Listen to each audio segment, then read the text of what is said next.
Саламатсыздар, урматтуу Чалкан медиа каналынын көрөрмандары, өлкөбүздө алынган акыркы сааттагы жаңылыктар менен сиздерди кайрадан тааныштырабыз. Каналыбызга катталып, ой пикирлериңиздер менен бөлүшүңүздөр. Махмудов Шаршембеков быйылкы дүйнө чемпионатына кайсы балбандар барат? Дүйнөлүк күрөш уюму быйыл Сербияда өтө турган күрөш боюнча дүйнө чемпионатына катыша турган грек-рим күрөшү боюнча балбандардын алдын ала тизмесин жарыялады. Мелдеш быйыл 16 сентябрдан 24 сентябрь күндөрү өтөт. Аталган мелдеште 2024 жылы Парижде боло турган Олимпиада оюндарына жолдомолор ойнотулат. Дүйнө биринчилигинде 1-ден 5 орун алган спортчулар жолдомо ала алышат. Кыргызстандын атынан дүйнө чемпионатына 7 балбан катышары белгилүү болду.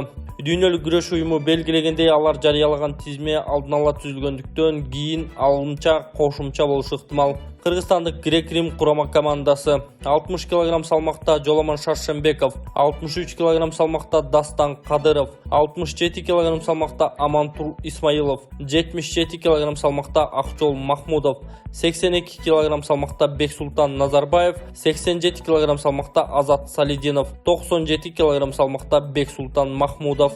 Эгер сиз курулуш баштасаңыз, ичпеген, колу тутпаган мыкты ширетүүчүнү тааныштардан издөөнүн кажети жок. Ширетүүчүнү ширетменден издеңиз. Бул үчүн такси чакырганда эле телефонуңуз аркылуу App Store же Google Play'ден ширетмен тиркемесине катталасыз. Анан ширетменде тизилип турган миңдеген ширетүүчүнү рейтингине карап жалдайсыз. Ширетменде ар бир ширетүүчүнүн анкетасы, кылган иштери жана сүрөттөрү чек-чейип илинип турат. Ширетмен менен ишиңиз бат жана сапаттуу бүтөт. Тиркеме бардык аймактарда иштейт.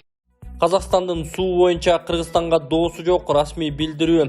Казакстандын суу боюнча Кыргызстанга эч кандай дооматы жок. Бул туурасында суу ресурстары боюнча кызматтын башчысы Алмазбек Сокеев брифингде билдирди. Ал Кыргызстандын сууну берүү боюнча бардык милдеттенмелерди аткаргандыгын белгиледи. Июль айында казак тарап Киров суу сактагычынан лимиттен алып берүүнү суранган. Кыргызстан өтүнүштү аткарып белгиленген көлөм 5 август аягына чыккан. Кече казакстандык кесиптештер менен сүйлөштүм, алар эч кандай көйгөй жок экендигин дагы бир ирет айтышты. Бул алардын өтүнүчү болду. Биз тарапка алардын суу боюнча эч кандай дооматы жок, казак тарап суу маселеси чек арадагы кырдаалга себеп эмес экендигин айтышты деп билдирди Сокеев. Анын айтымына караганда, ЖМКда кыргыз тарап сууну бербей жаап салган деген туура эмес маалымат тарап жатат. Ал жактагы жок суунун эмнесин жабабыз, деди ал. Аткамнер Чуу дарыясы боюнча казак тарап сууну алып жатканын кошумчалады. Эске салсак, бир нече күндөн бери Кыргызстандан чыгып бара жаткан фуралар чек арадан Казакстанга кире албай жатышат. Кыргызстандын чек ара кызматынын соңку маалыматына таянсак, Ак Тилек көзөмөл өткөрүү жайында 493 автоунаа бар.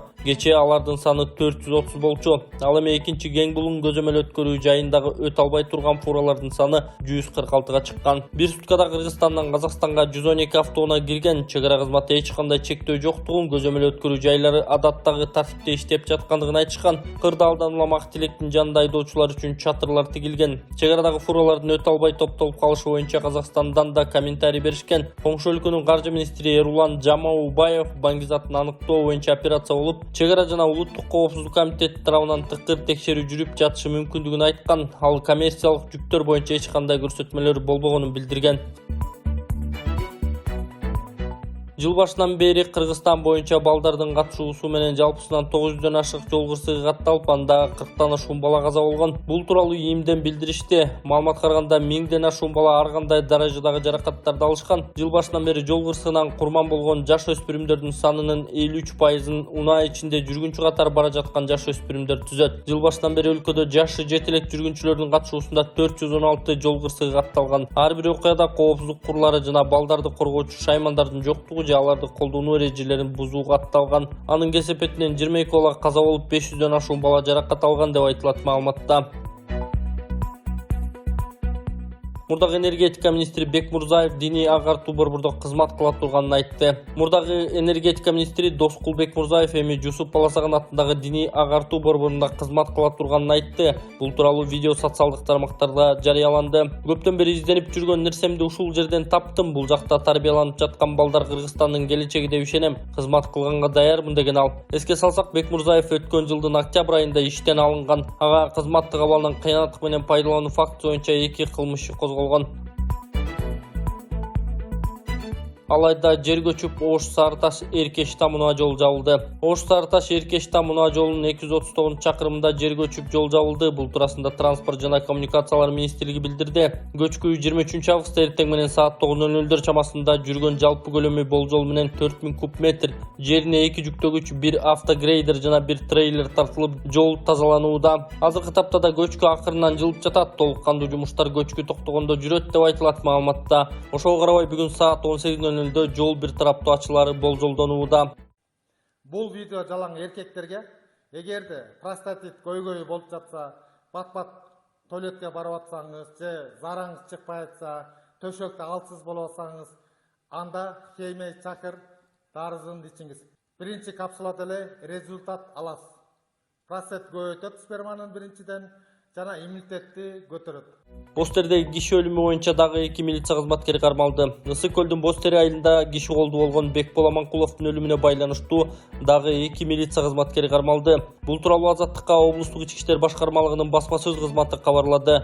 Маалыматка ылайык, шектүүлөр 22 августта кармалышкан. 24 августта алардын бөгөт чарасы каралат. Аларга да кылмыш жаза кодексинин кызмат абалын кыянаттык менен пайдалануу беренеси менен айып тагылган. Талас облусунун 23 жаштагы тургуну Бекбол Аманкулов 6 августка караган түнү Бостери айылында эс алып жүргөн жеринен каза тапкан. Маркумдун туугандары ал уур токмокто мерт болгонун, милициянын өлүмүн талма оорусу менен байланыштырганга аракет кылып жатканын айтып чыгышкан. Көп өтпөй бул окуянын териштирилишин президент Жапаров көзөмөлүнө алган. Ийим иштиликтөө үчүн тергөө тобун түзүп 14 августта Аманкуловдун өлүмүнө шек саналып 4 адам кармалган. Андан кийин 3 милиция кызматкери ишти жаап жашырууга аракеттенген деген негизде кармалып, соттун чечими менен 2 айга камакка алынышкан.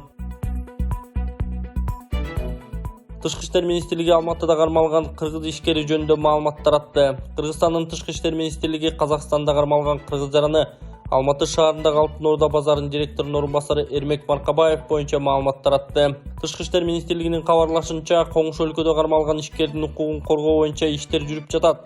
Министрлик кылмыш ишин ар тараптуу иликтөө, эл аралык укук ченемдерин сактоону камсыз кылуу өтүнүчү менен Казакстандын тийиштүү органдарына 5 жана 27 июнда нота жөнөткөн. Маселе Кыргызстандын жана Казакстандын тышкы иштер министрлери аралык консулдук кеңештеринде талкууланган. Сүйлөшүүлөрдөн кийин 4 июлда консулдуктун кызматкерлери тергөө абагына кирип, Эрмек Маркабаевке жолугуп, анын кармоо шартын, ден соолугунун абалын көрүп чыгышкан. Консулдуктун кызматкерлери 17 августта Маркабаевдин бөгөт чарасын кароо сотунда дагы катышкан. Казакстандын жалпыга маалымдоо каражаттары жергиликтүү полицияга таянып, Маркабаевди жана анын айдоочусу менен жан сакчысын Алматы-Бишкек автожолунан 2 июнда кармашканын жазышкан. 3 июнда Казакстандын ички иштер министрлигинин Telegram каналына ага баңгизатты сатуу максатында мыйзамсыз алып жүргөн жана курал жарак менен жардыргыч заттарды мыйзамсыз алган, сактап жүргөн деген мазмундагы айыптар коюлганы тууралуу маалымат чыккан. Кийин Алтын Орда базарынын администрациясы полицияга таянып тараткан маалыматта курал жарак тууралуу гана сөз болгон. Интернетте Маркабаевди полиция куралчан күч кызматкерлеринин коштоосунда кармап жаткан учур тартылган видео тарап жатат. Видеону чөнтөк телефонуна тартып алган аял ага баңгизатын атайлап салып коюшканы айтылууда. Маркабаев Алматыдагы бизнесин бул өлкөнүн мурдагы бийлигинин тушунда тарттырып жибергени, былтыр сот аркылуу аны кайра кайтарып алганы кабарланууда. Учурда социалдык тармактарда Маркабаевдин ишине кыргыз бийлиги көңүл бурушу керек экенин жазып жатышат. Киров суу сактагычындагы суу бир күндө 1,1 миллион куб метрге азайды. Таластагы Киров суу сактагычындагы суунун көлөмү бир күндө 1,1 миллион куб метрге азайды. Бул тууралуу Айыл чарба министрлигинин маалыматында айтылат. Министрлик 22 августта берген маалыматка ылайык суу сактагычта 14,5 миллион куб метр суу болгон.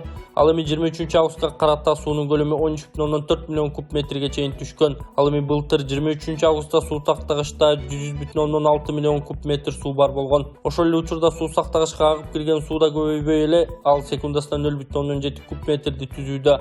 Ал былтыркы жылга караганда 13 куб метрге аз. ЖМК Токтосуновду нарындагы абактан которуу тууралуу маалымат берди. Жаза аткаруу мамлекеттик кызматы 2016 жылы Бишкектин 1-май райондук сотунун чечими менен Улан Токтосуновго 17 жыл күчөтүлгөн режимде жаза өтөгөн мөөнөтү чегерилгенин билдирди.